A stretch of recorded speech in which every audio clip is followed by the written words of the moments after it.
Good morning everyone, আশা করি তোমরা অনেক অনেক ভালো আছো প্রত্যেকে। আর প্রতিদিনের মতো আজকে একটা নিউ ভিডিও নিয়ে চলে এসেছি তোমাদের সামনে হাজির হয়ে।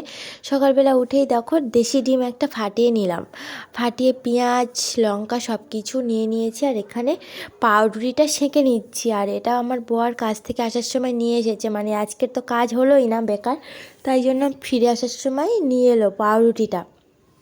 আর এটা এখন সুন্দর করে সেঁকে ভেজে নিচ্ছি, কারণ এটা হচ্ছে ও খাবে। ও বললো আমি ডিম দিয়ে টোস্ট খাবো না, আমি পাউরুটি দিয়ে গুড় খাবো। তো তার জন্য ওর জন্য আলাদা করে ভেজে নিচ্ছি, মানে সেঁকে সেঁকে নিচ্ছি আর কি। আর এপাশে ডিমের অমলেটটা আমি খাবো, দুটো পাউরুটি নিয়ে এসেছে, তো আমি একটা খাবো, ও একটা খাবে। ওটা গুড় দিয়ে খাবে ও আর মেয়ে, মানে দুজনে। আর আমি একাই ডিম টোস্টটা সাবাট করে দেবো। ফাইনালি হয়ে গেছে। ডিম টোস্টটা কেমন লাগছে জানিও। আর আমি কিন্তু সব থেকে ফার্স্ট কেটে মেয়েকে আগে একটু খাইয়ে দিচ্ছি। আর ও তো একটুখানি খেয়েই বলছে আর খাবো না, খুব ঝাল লাগছে, বাট তবুও একটু ওকে ভুলিয়ে ভালিয়ে খাওয়ানোর চেষ্টা করছিলাম। তো তোমরা এখনও যারা যারা আমার চ্যানেলটিকে সাবস্ক্রাইব করোনি, অবশ্য করে সাবস্ক্রাইব করে পাশে থেকো। আমিও খাওয়া স্টার্ট করে দিয়েছি, খুব সুন্দরই লেগেছে, কিন্তু আমার তো বেশ ভালো লেগেছে। আর তোমরাও কি লোভ লাগছে নাকি তোমাদেরও দেখে? তাহলে তোমরাও বাড়িতে জলদি বানিয়ে খেয়ে নাও ঝটপট করে, খুবই কম সময়ের মধ্যে। তারপরে এই যে আগের দিনের কয়েকটা মাছ ছিল, মৃগেল মাছ, সেই ভাজাগুলো আরেকটু ভেজে নিচ্ছি, কারণ এগুলো ভেজে নিয়ে রান্নাটা বসিয়ে দেবো।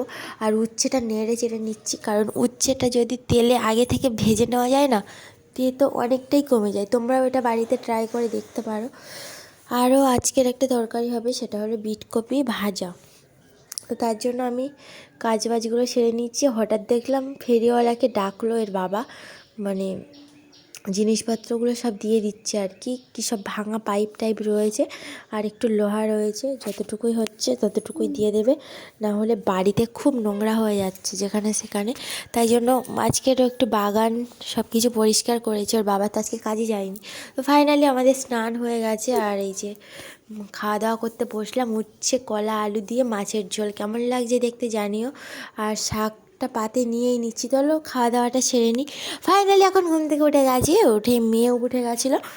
ওর জন্য একটু সুজি রুটি বানিয়ে দিচ্ছি। দেখো ও কিন্তু সুজি রুটি খেতে খুব ভালোবাসে, আর এটা তেল ছাড়াই বানানো সম্ভব। এটা আলতো করে উল্টে দিতে হবে, দিলে তারপরে ও এখন গুড় দিয়ে খেয়ে নেবে। তো সন্ধ্যাবেলা এখন একটু ছোলাটা ধুয়ে নিলাম, আর রান্নাটাও বসিয়ে দিয়েছি। আর ওর বাবা এখন বাজারে গেছে। আর এই পাশে লাইট দুটো দেখো, লাইট দুটো দেখলে তো পুরো ঝিকমিক করছে। আর এখানে সব কিছু ধুয়ে দিয়েছি, এবার কটা বাতাসা দিয়ে দিচ্ছি। আর এই লাইটগুলো দেখো পুরো একদম সোলারের লাইট, শুধু দিনের বেলা রোদ পেলেই হয়, তাহলে সন্ধ্যাবেলা সারা রাত ধরে জ্বলবে, মানে অন্ধকার হলেই একা একা জ্বলে ওঠে। তো তোমরা দেখে রাখো এরকম ধরনের কাদের বাড়িতে রয়েছে লাইটগুলো, কমেন্ট করে জানাতে একদম ভুলে যেও না। আর কেমন লাগছে প্লিজ কমেন্ট, প্লিজ প্লিজ। আর তোমাদেরকে একটাই কথা বলবো, এখনও আমার চ্যানেলটিকে সাবস্ক্রাইব যারা করোনি, অবশ্য করে সাবস্ক্রাইব করে দিও। তো এপাশে রান্না চলছে, ভাতটা ফুটে উঠেছে দেখো। আর এখানে কিন্তু তরকারি চলছে, কী তরকারি বলো তো? ডিমের ঝোল। তবে আলু আর টমেটোটা ভালো করে কষিয়ে কষিয়ে কষিয়ে নেড়ে চেড়ে ভালো করে ভেজে গন্ধটা সুন্দর একটা বের করে নিলাম, মানে সুন্দর সেন্ট রান্নার। তো এটা ফুটছে ফুটছে ফুটতে থাকুক, এবারে আমি দিয়ে দেবো ডিম আর বড়ি ভাজাটা। বড়িটা অনেক আগে ভেজে রেখেছি, রেখে ডিম ভেজেছি, তারপরে আলু কষানোটা কষছিলাম। এবার ডিমটা দিয়ে আর ভালো করে নেড়ে চেড়ে ফুটিয়ে আর নামিয়ে দেবো। তোমাদের কেমন লাগছে প্লিজ কমেন্ট করে জানাও। আমার কিন্তু তোমাদের রিকোয়েস্টের একটা ভিডিও দিচ্ছি আর কি। অনেকে আমাকে কমেন্ট করে খুব সুন্দর লাগলো ভিডিওটা, তাই জন্য যারা যারা আমার ভিডিও ডেলি ডেলি দেখো তাদেরকে বলবো অসংখ্য ধন্যবাদ। তোমরা এইভাবে আমাদের পাশে না থাকলে আমরা কোনো দিনই জীবনে দাঁড়াতে পারবো না। তো অবশেষে ডিম আর বড়িটা দিয়ে দিয়েছি। আর এবার তরকারিটা নেড়ে চেড়ে নামিয়ে নেব, কারণ আবার বেশি যদি ঝোলটা মানে ঝোলটা যদি পুরো এঁটে যায় তাহলে আর তরকারিটা খাওয়াই যাবে না। তো এটা ফুটতে থাকুক। আবার ওর বাবাও দেখি বাজার থেকে চলে এলো। তো এই যে সিঙ্গাড়াগুলো দেখো কামড়ে কামড়ে আমার মেয়ে কী হালটা করেছে। সিঙ্গাড়ার 3টে কোণা রয়েছে, 3টে কোণা কামড়ে কামড়ে নেবে।